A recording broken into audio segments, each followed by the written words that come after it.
തെക്കൻ കേരളത്തിൽ ആദ്യഘട്ടത്തിലാണ് വോട്ടെടുപ്പ് നടന്നത്. അതിൽ തീപാർന്ന മത്സരം തലസ്ഥാനത്ത് കോർപ്പറേഷനിൽ നടന്നു. BJP ഈ തവണ കോർപ്പറേഷൻ പിടിച്ചെടുക്കും എന്ന നിലയിലാണ് കാര്യങ്ങൾ പോയത്. അഭിപ്രായ സർവേകളും അതോടൊപ്പം തന്നെ പല പഠന റിപ്പോർട്ടുകളുമെല്ലാം ആ നിലയിൽ കാര്യങ്ങളെ വ്യാഖ്യാനിക്കുന്നുണ്ട്. മാത്രമല്ല ചില നഗരസഭകൾ, നിലവിൽ പത്തനംതിട്ടയിലെ പന്തളം നഗരസഭയിലൊക്കെ BJP ഭരണം പിടിച്ചതുപോലെ തിരുവനന്തപുരത്ത് തന്നെ നെയ്യാറ്റിൻകരയും ആറ്റിൻകലും ഒക്കെ അടങ്ങുന്ന പല നഗരസഭകളിലും വിവിധ ഗ്രാമപഞ്ചായത്തുകളിലും BJP നിർണായക ശക്തിയായേക്കാം. ഒപ്പം ഇടതുപക്ഷത്തെ സംബന്ധിച്ചിടത്തോളം കഴിഞ്ഞ തദ്ദേശ തെരഞ്ഞെടുപ്പിൽ തിരുവനന്തപുരവും കൊല്ലവും ഒക്കെ അടങ്ങുന്ന തെക്കൻ കേരളത്തിലെ ജില്ലകളിൽ വലിയ ഇടത് തരംഗം ഉണ്ടായിരുന്നു.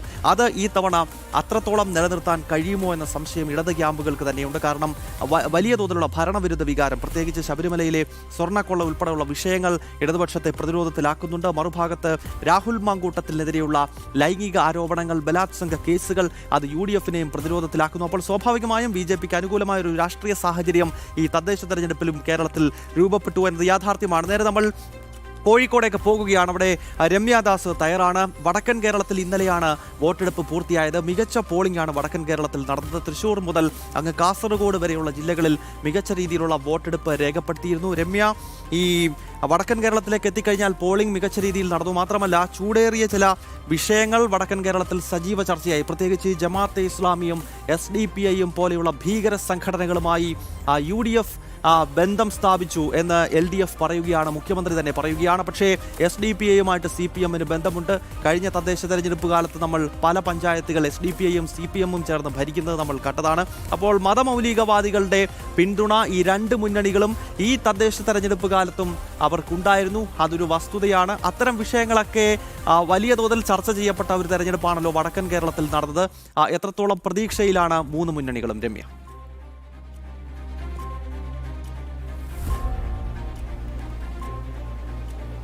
തീർച്ചയായും ഗൗതം, ഇത്തരത്തിൽ ഈ തദ്ദേശ തെരഞ്ഞെടുപ്പിലും ഇത്തരത്തിൽ തന്നെ ഈ SDPI അതുപോലെ തന്നെ ജമാഅത്തെ ഇസ്ലാമി തുടങ്ങിയ വർഗീയ സംഘടനകളുമായിട്ടുള്ള ഇടതുപക്ഷങ്ങളുടെ കൂട്ടുകെട്ട് വലിയ തോതിൽ തന്നെ ചർച്ചയായിട്ടുണ്ട്. കാരണം നേരത്തെ ഈ ഗൗതം സൂചിപ്പിച്ചതുപോലെ മുഖ്യമന്ത്രിയുടെ ഒരു തുറന്നു പറച്ചിലും കൂടി ഇതിന് വഴി വെച്ചിട്ടുണ്ട്. കാരണം CPM-ന് ഇത്തരത്തിൽ UDF-ന് ഇത്തരത്തിൽ ജമാഅത്തെ ഇസ്ലാമിയുമായി കൂട്ടുകെട്ടുണ്ട്. കാരണം പല തെരഞ്ഞെടുപ്പിലും ഇത്തരത്തിൽ ഈ വർഗീയ കൂട്ടുകക്ഷികളുമായിട്ടുള്ള ഒത്തുചേരലും ഈ വോട്ട് തേടലുമെല്ലാം ഇടത് വലത് കക്ഷികളുടെ ഇത്തരത്തിലുള്ള ഈ വോട്ട് രാഷ്ട്രീയമെല്ലാം എല്ലാ തെരഞ്ഞെടുപ്പിലും, ഇപ്പോൾ തദ്ദേശ തെരഞ്ഞെടുപ്പാവട്ടെ അല്ലെങ്കിൽ ലോക്സഭാ തെരഞ്ഞെടുപ്പാവട്ടെ, എല്ലാ തെരഞ്ഞെടുപ്പിലും ഇത്തരത്തിലുള്ള ഈ ബന്ധങ്ങളെല്ലാം വലിയ തോതിൽ ചർച്ചയാവുന്നതാണ്. ഇത്തരത്തിലും ഈ വടക്കൻ കേരളത്തിൽ ഈ ജമാഅത്ത് ഇസ്ലാമിയുമായും അതുപോലെ തന്നെ SDPIയുമായിട്ടുള്ള കൂട്ടുകെട്ടും വലിയ തോതിൽ തന്നെ ചർച്ചയായിട്ടുണ്ട്. അതുപോലെ തന്നെയാണ് ശബരിമല വിഷയം, രാഹുൽ മാങ്കൂട്ടത്തിന്റെ വിഷയം എല്ലാം തന്നെ ചർച്ചയായിട്ടുണ്ട്. ഇതെല്ലാം ഇടത് വലത് കക്ഷികൾക്ക് വലിയ തോതിലുള്ള പ്രതിരോധത്തിലാക്കാൻ കഴിഞ്ഞിട്ടുണ്ട്. ഇതിലാണ് നമ്മൾ NDAയുടെ ഒരു മുന്നേറ്റം വലിയ തോതിൽ തന്നെ കാഴ്ചവെക്കാൻ കഴിയുമെന്നുള്ള പ്രതീക്ഷയിലാണുള്ളത്. നാളെ വോട്ടെണ്ണലാണ് വലിയ തോതിൽ. ഇപ്പോൾ വടക്കൻ മേഖല എടുക്കത്ത് നോക്കുമ്പോൾ പ്രത്യേകിച്ചും കോഴിക്കോട് കോർപ്പറേഷനാണ് ഉറ്റുനോക്കുന്നത്. കാരണം കഴിഞ്ഞ 2020 തദ്ദേശ തെരഞ്ഞെടുപ്പിൽ BJP വലിയ തോതിലുള്ള മുന്നേറ്റം നടത്തിയ ഒരു കോർപ്പറേഷൻ കൂടിയാണ് കോഴിക്കോട് കോർപ്പറേഷൻ. കാരണം ഏഴ് കൗൺസിലർമാർ കഴിഞ്ഞ തവണ ഉണ്ടായി. അതുപോലെ തന്നെ 22ഓളം ഇടങ്ങളിൽ BJPക്ക് 2ാം സ്ഥാനത്തെത്താൻ കഴിഞ്ഞു. അപ്പോൾ ഇത്തവണ ഭരണം പിടിച്ചെടുക്കുക എന്ന നയം തന്നെയായിരുന്നു BJPയുടെ ഉള്ളത്. അതിനാൽ തന്നെ വലിയ പ്രതീക്ഷയിലാണ് BJP ഉള്ളത് ഇത്തവണ കോർപ്പറേഷനിൽ ഭരണം പിടിച്ചെടുക്കാൻ കഴിയുമെന്ന്. കാരണം ഇടത് കക്ഷികളെ പ്രതിരോധത്തിലാക്കുന്ന നിരവധി സംഭവങ്ങൾ ഞാൻ നേരെ സൂചിപ്പിച്ച പോലെ തന്നെ ഈ രാഹുൽ മാങ്കൂട്ടത്തിൽ വിഷയമുണ്ട്. അതുപോലെ തന്നെ SDPIയുമായി ഇടത് വലത് കക്ഷികളുടെ ബന്ധമുണ്ട്. അതുപോലെ ശബരിമല വിഷയമുണ്ട്. ഇതെല്ലാം ഇത്തരത്തിൽ ഇവരെ പ്രതിരോധത്തിലാക്കുമ്പോൾ വലിയ തോതിലുള്ള മുന്നേറ്റം BJP കാഴ്ചവെക്കാൻ കഴിയുമെന്ന് തന്നെയാണ് ഈ കോഴിക്കോട് കോർപ്പറേഷൻ നമുക്ക് പറയാൻ കഴിയുന്നത്. പക്ഷേ ഇത്തവണത്തെ മറ്റൊരു പ്രത്യേകത കൂടി നമുക്ക് എടുത്ത് പറയേണ്ടത്, ഈ തദ്ദേശ തെരഞ്ഞെടുപ്പ് കണക്കുകൾ എടുത്ത് പരിശോധിക്കുമ്പോൾ ഈ കോവിഡ് കാലത്ത് വലിയ തോതിലുള്ള ഒരു വോട്ട് ഉണ്ടായിരുന്നു. എന്നാൽ ഈ അന്നത്തെ വോട്ടെടുപ്പിനേക്കാൾ പോളിംഗ് ശതമാനം നേരിയ തോതിലുള്ള ഒരു കുറവ് ഇത്തവണ രേഖപ്പെടുത്തിയിട്ടുണ്ട്. നേരിയ തോതിൽ മാത്രമാണ് ഒരു 1.99% നേരിയ കുറവ് മാത്രമാണ് ഈ കോഴിക്കോട് ജില്ലയിൽ എടുത്ത് നോക്കുമ്പോൾ കാണാൻ കഴിയുന്നത്.